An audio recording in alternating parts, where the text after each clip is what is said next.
Books make you hope. Books make you dream. Books make you laugh. Books make you scream. This is the Books That Make You show, discussing books with authors and experts, unraveling the inner pages of all the books that help make us who we are. Hosted by Desiree Duffy. Welcome! It is time for the Books That Make You show. I'm your host, Desiree Duffy, and we are talking about books that make you learn and understand racism, because Black lives matter.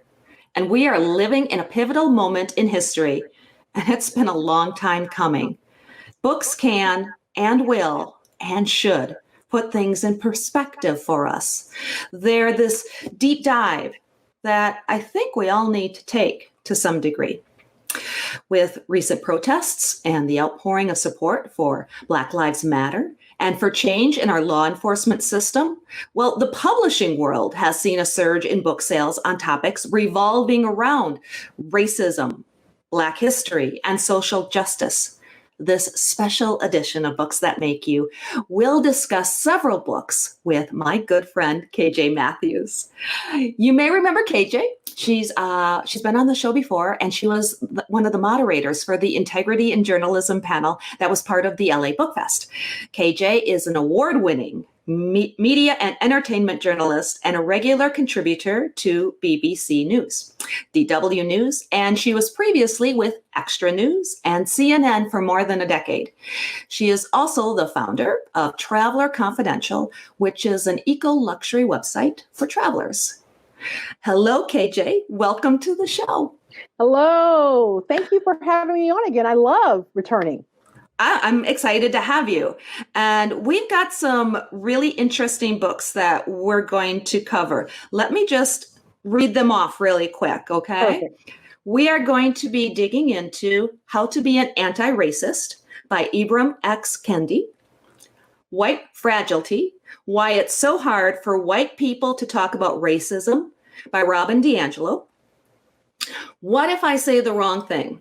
25 Habits for Culturally Effective People by Verna Myers, Uprooting Racism, How White People Can Work for Racial Justice by Paul Kivel, and So You Want to Talk About Race by Ijoma, did I say that right? Ijoma Alua. Okay, that's quite a list, and we could probably go on and list so many more. Right. But where would you like to start? Let's start KJ? from the top of the list. The first book that you announced there. Say it again. How to Be an Anti-Racist. It's How funny. do we do that? I would say that book, if you go to any list, any bestseller list, and you look at the list of books to educate people on how they can be a better ally to people of color, how they can make sure they're not acting in a racist fashion of any sort, that book is at the top of the list. It really is a deep dive into how race intersects with every single thing we do, from the healthcare system to your job and where you work in your career, to how much money you make, where your kids go to school. It is a really deep dive into that. And she does such a phenomenal job in breaking down racism, how we look at racism and what racism is not. And that's so important because, the thing that people seem to sometimes forget or have an oversight about is the fact that this is systemic and it's been happening for so long. Right. I didn't mean to step over you, but you're absolutely right. We keep finding ourselves back at this same problem, whether it's 1965, 1975, 1985, 2004, 2015, 2020. It is an endemic problem: systematic racism, institutionalized racism, implicit bias, white supremacy. We keep finding ourselves at the intersection of all these things again. And it's a bigger problem in the Western world, particularly in the United States, really, than any other place in the world. And many people say it's because of the diversity, although there are other places in the world that has diversity as well. But you might argue that U.S. has the most diverse place probably in the world in terms of countries. Mm-hmm. I would almost beg to differ that it's because we are so huge and we have so many different pockets and regions that we tend to create bubbles. And I want to ask you specifically the differences in the UK and the US points of view, since you have that perspective. But first, before we get into that, I want to continue on this path of the history of it, because I think that's so important that people, they just forget. We forget our past. We absolutely do. We even forget, I mean, Tulsa, Oklahoma had an awful thing happen nearly 100 years ago. And I think things like that, you know, I was just reading the other day how people didn't even realize that had happened. You know, you're absolutely right. The Tulsa riots are one of the most important parts of our history, where it was a very upwardly mobile, all Black professional neighborhood in Tulsa, Oklahoma, that was burned down by racists because of the fact that it was doing so well and operating in an autonomous fashion, independent fashion. And that's glassed over. I mean, I'll be honest with you. I'm older. I won't give my age away, but I will tell you, when I was raised in the school that I went to, they never taught me about the Tulsa, Oklahoma riots. I learned about that once I was an adult, once I was in college. Someone talked about it and I said, oh, what is this? And I got curious and I decided to read about it. But that is not something that is taught in most American high schools or junior high schools, anytime, anywhere. I mean, I'll be honest with you. I ran into a friend just the other day. She's a woman of color, but she's not Black. And she had never heard of Jim Crow. And I said, wait, are you younger than I thought you were? I was a little bit confused because I thought I knew her age. She goes, no, she's almost 40. I think she's like 39, 40 years old. And I just said, how can you live in this country and not have heard of the Jim Crow laws? But that just goes to show you that so many people just think of slavery. They understand that there was slavery or enslavement of Black people in this country. And then they think that there's Martin Luther King Jr. And there's in between that is some talk of some wars. But really, they don't have a good grasp of the real history of the United States of America as it pertains to Black people. It's just so few people know that history because it's really just not taught, is glossed over. So much more time is spent on World War I, World War II, the Reconstruction area, maybe a little bit, and then the Civil War, and then Martin Luther King Jr., and then you're out of high school. And that's it. Yeah. And, you know, going back to what I remember from middle school and high school, what I do recall, I'm sure I learned about the Civil War, but it was all about the emancipation. Right. It was all about what Abraham Lincoln, who one of my favorite presidents, but it was all about, framed in such a way as he emancipated these people.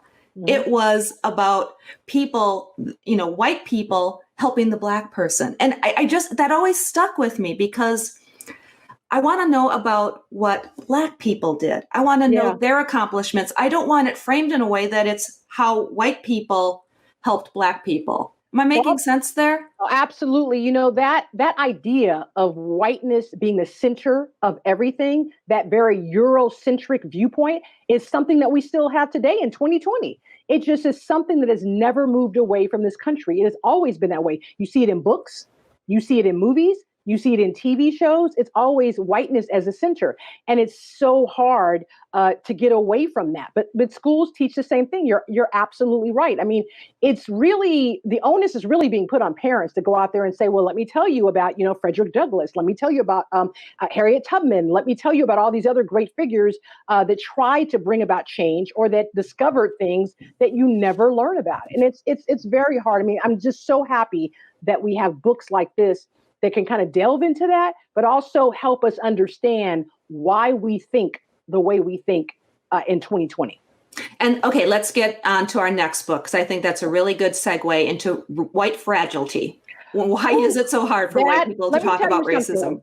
White fragility is a hot topic right now. That is probably, of all the books on the list, everyone's talking about that, and they're linking that to the name Karen. I don't know if anybody of your viewers, let me explain what a Karen is. You probably have seen it all over social media. Oh, there's a Karen, there's video. Generally, it is some white woman that has usually taken it up on herself to be kind of self-entitled and to basically pull a white person aside and chastise them or act as though they're invading their space in some way. It's really funny. A lot of these videos have been popping up, but A Karen is really an example of white fragility. Often it's very hard. A lot of people of color and Black people will tell you it is so difficult to talk to white people about racism because it's not something that they're open to, because sometimes certain white people are very fragile about it and get very defensive. Because I think the blanket thing really is, Desiree, that a lot of people think, look, I work every day, I work hard, I pay my bills. I'm not overtly racist. I don't use the N word. I treat people fairly. I don't see color. I don't see classes. I just treat people the way they treat me. And so many people think that's all you have to do. I don't have privilege. I don't have fragility, but it goes so much deeper than that. White fragility is the opportunity where someone is trying to have a conversation with you and explain to you how you might have a certain viewpoint that is clouding how you see things, and you take offense to it. You know what I mean? You're so fragile about discussing race. You can't hear it from any other perspective because you don't want them changing the world that you live in. And that's really what white fragility is. And we're trying to break past that so that we can really get at the crux of why racism and white supremacy and even implicit bias, why it's still existing. And this book is a good way of exploring what white fragility is and how you may be contributing to it and how you can get rid of it. Yeah, exactly. Because it's true. People have these blinders. It's not me. I'm not doing it. This doesn't involve me. And Right. they feel that they should remove themselves from the conversation when because actually. most people see it as overt. What we have to realize is that we are no longer living in a society where there is just overt racism 24/7. Most Black people are not going to stores, going to work, going to church, and everywhere they go, they're being called the N-word. That just isn't what we're talking about. It's not overt like that anymore. It is transformed and morphed into something else. And so a lot of people still think, I'm not hearing people say the N-word. I'm not hearing them say, I don't want to live around Black people. I'm not hearing them say, I don't want to hire Black people, so they must not be racist. And that's just not the way it is. Mm-hmm. Well, and there are a lot of dog whistles, there's a lot of innuendo, and there's a lot of things that are said in the public discourse that are tapping into that. And I think to not recognize that's another issue. There really are. A lot of people are in denial because let's face it, if you acknowledge that what you have in life may even just a tiny bit be because you're not Black and you don't have that burden, then you feel guilty and you feel like it's up on you to change stuff. And a lot of people would rather just have their heads in the sand and be in denial and live in a bubble than actually say, yeah, maybe everything I have in life is not 100% based on my actions, but some of it may be my skin color.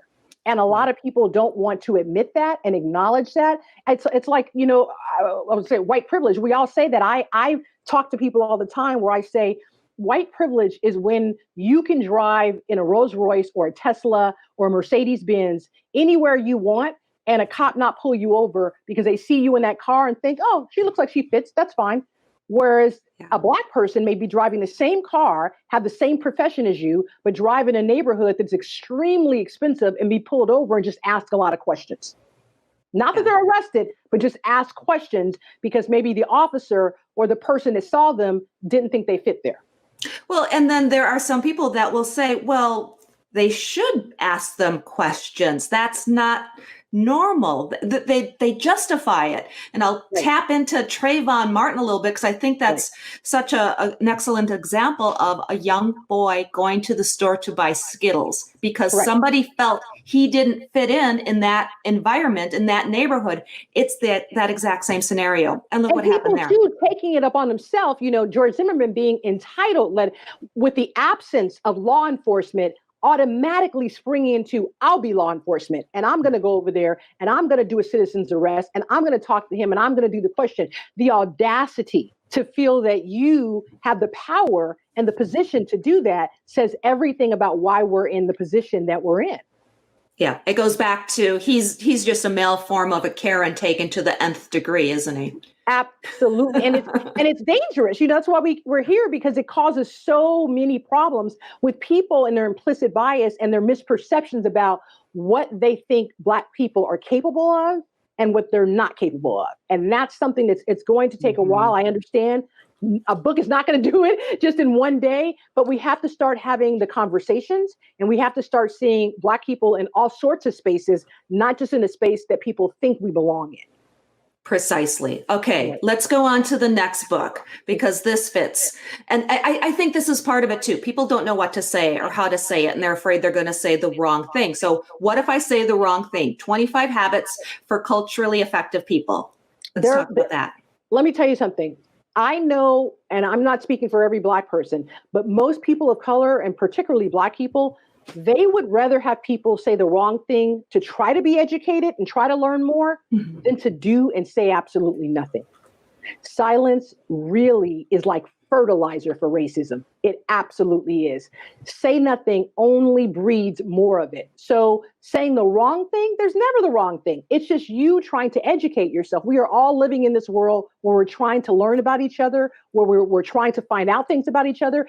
There's no such thing as a wrong thing. And the thing I like about this book is they give you all sorts of scenarios where they have examples of people asking people about their hair texture and they feel weird, or touching their hair texture, or asking them about certain food because they've never heard of it. And it's all these little banal type of examples, but it's really great because it just lets you know there's no sort of wrong question. At least you're asking the question. At least you're inquisitive. At least you want to learn. Much rather have that than to sit away from people and continue to be segregated, because you're not going to learn anything being segregated and being fearful of people that aren't like you. Yeah.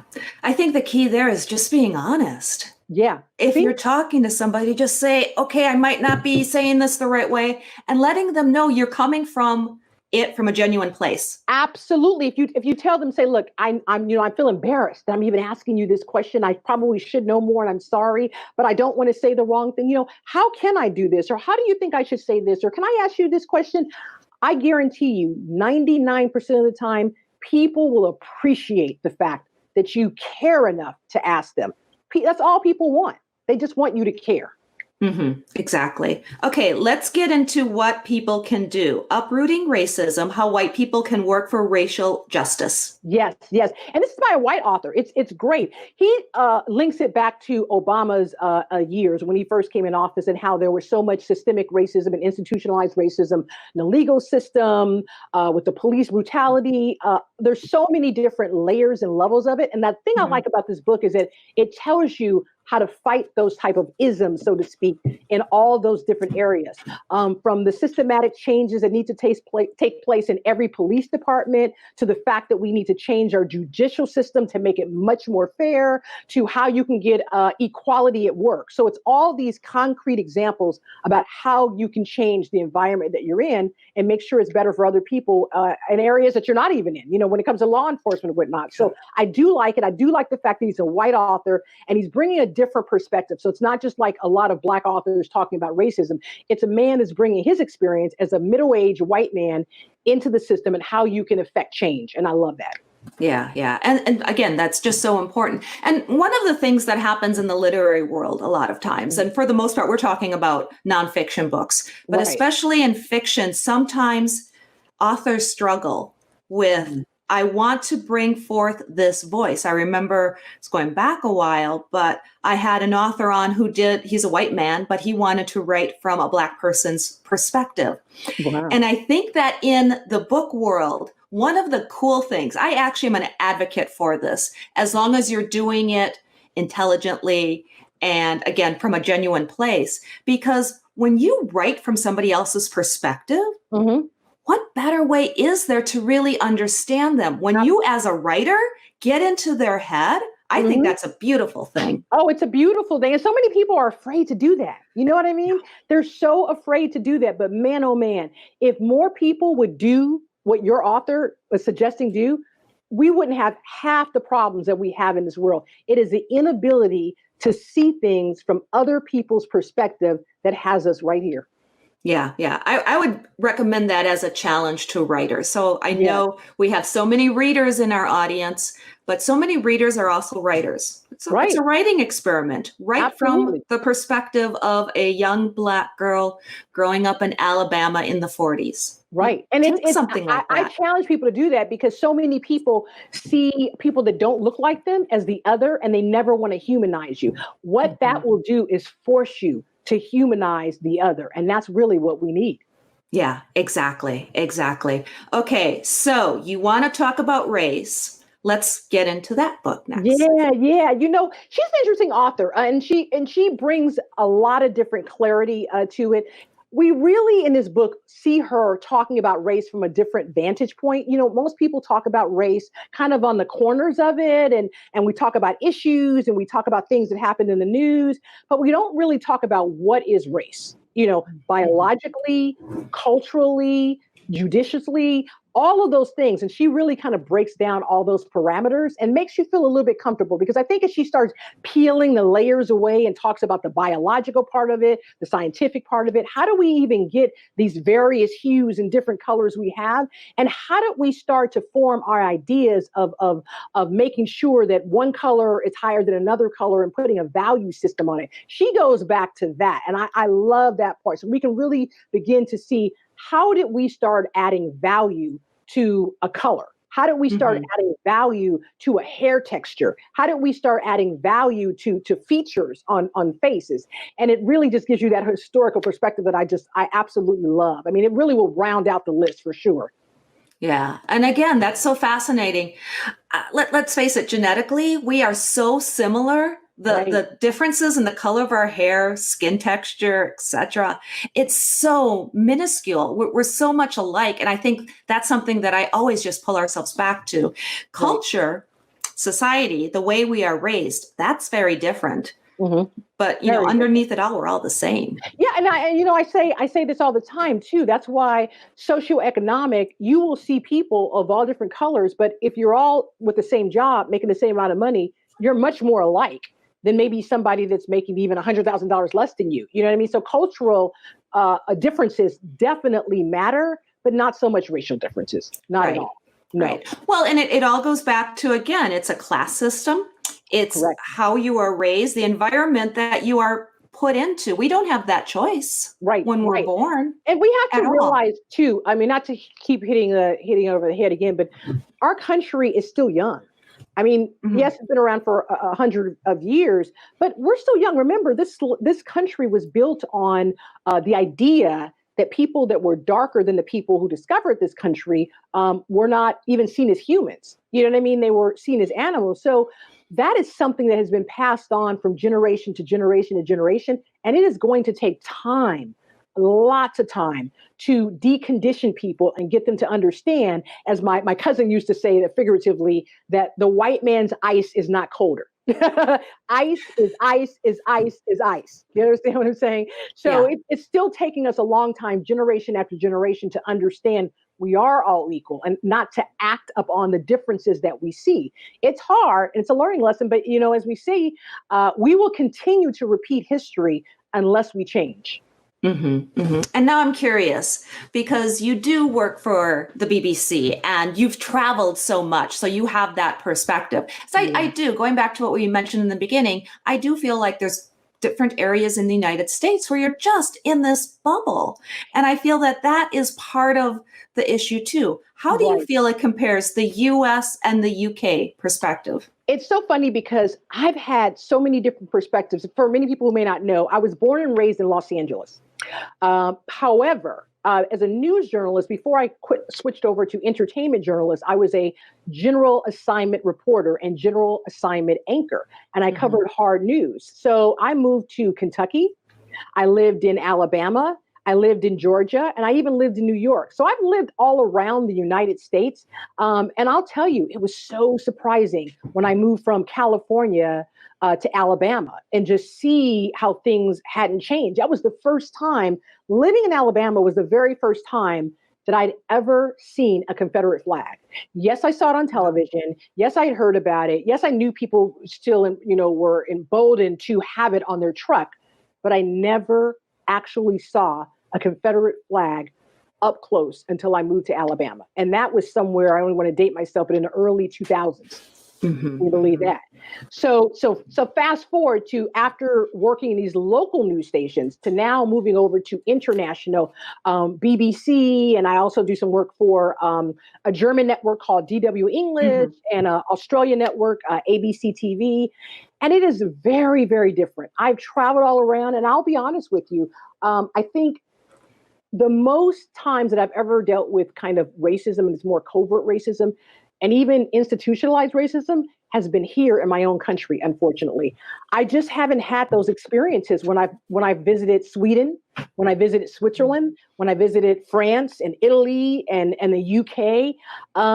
It just seems much more open over there. However, I don't want your audience to walk away thinking that I think that there's not racism any other place in the world but the US. Not at all. I understand that racism is pervasive and it is all over the world. However, I do think that the US, it's much more severe here than any other place that I visited. And I've lived here all my life, for sure. That saddens me because we do have this amazing country.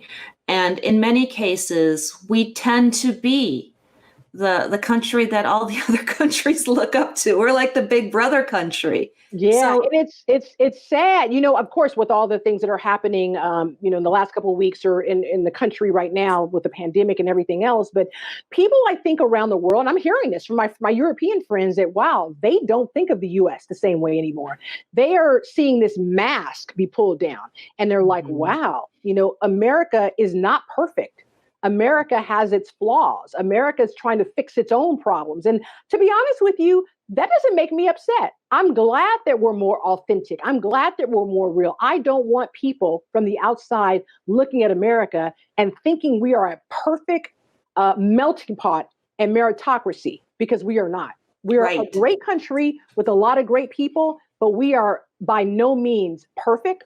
And we are also figuring out our problems and figuring out how we're going to live together much more peacefully. So it has been interesting to be able to cover news from a perspective, an international perspective, a national perspective when I used to work with CNN, and then a small local perspective when I worked in Kentucky and also in Alabama. So I've had the whole kind of 360, and it has been fascinating. Yeah. And we say we're a melting pot, but then that seems like such lip service sometimes. And I guess, and I actually hate that, because we're not, but the thing is, we're not melting. We're a pot and we're a salad, but we're not melting together. If we were, we wouldn't be having these problems, right? Yes. So we're finding out how we can better live with one another without having a supremacy, or I'm better than you, or I'm higher than you, or I'm going to keep you down. And I think it'll remain to be seen what happens in the next year with all the changes that are going on, with all the Black Lives Matter and people saying enough is enough. We don't want to live under a system where we oppress 14% of the population. That is interesting. And I also find it interesting that so many corporations are getting involved and saying, you're right. We can do better. We can be better. And we want to do that for our Black brothers and sisters. And so it's nice to see that we're at least talking about it. I mean, I think like a year ago, you couldn't even get companies to admit that there was any type of implicit bias, that there was any type of racism, that there was any type of discrimination. Now people left, right, and center are saying, you're right. There does need to be, maybe a Black Lives Matter. You're right. We've have had some systemic racism. You're right. It is institutionalized, and the way we do things don't help anybody but white males. And so the fact that they're acknowledging it, the fact that they're talking about it, the fact that people are reading about it gives me hope. A lot of hope. It gives me hope too. KJ, that's magnificent. So once again, thank you for bringing this amazing list of books to our listeners. Just so everybody knows, what we'll do is on the website, on YouTube, we'll list off all the books so that if people want to add them to their reading list, they'll have them handy. And really quick, can you tell people where they can go to find you on social media? Tell us a little bit more about your website really quick. Absolutely. I'm KJ Matthews TV everywhere. Facebook, I think it's Instagram, and also Twitter. You can find me there. Outside of that, as I said, as you introduced me before, I do a lot of reports for BBC, for DW English, and for the Australian ABC TV network. And when I'm not doing anything for those networks, I'm actually on my own personal travel website called Traveler Confidential, which really takes a deep dive into luxury, eco-luxury travel, that is, for female travelers. I've been a long time been a solo traveler. I've been to more than 50 countries, many of them solo. So I'm always about encouraging women to get out there and travel solo and explore this big, wide world. Wow. And it is an amazing website. And I hope you enjoy some travels again soon. I know it's been a little bit tough lately. But again, I highly recommend that everybody follow KJ, check out her website. And again, KJ, thank you for joining us here today. I appreciate it. Thank you so much for having me, Desiree. You bet. And once again, my name is Desiree Duffy, and you've been listening to Books That Make You. And thank you for joining us. You can find out more on our website. That's booksthatmakeyou.com. We're also on Facebook and Instagram. Don't forget to sign up for the newsletter, because we're always giving away books and having contests and giving you the lowdown on the latest authors and books that you should share in your life. Until next time, all of my bookish buddies, please enjoy all of the books that make you who you are. The executive producer for Books That Make You is Desiree Duffy. Produced and sound mastered by Phil Giangrande. Engineering by Dave Nabox. Social media and promotion by Bree Sweeter. For more, visit booksthatmakeyou.com.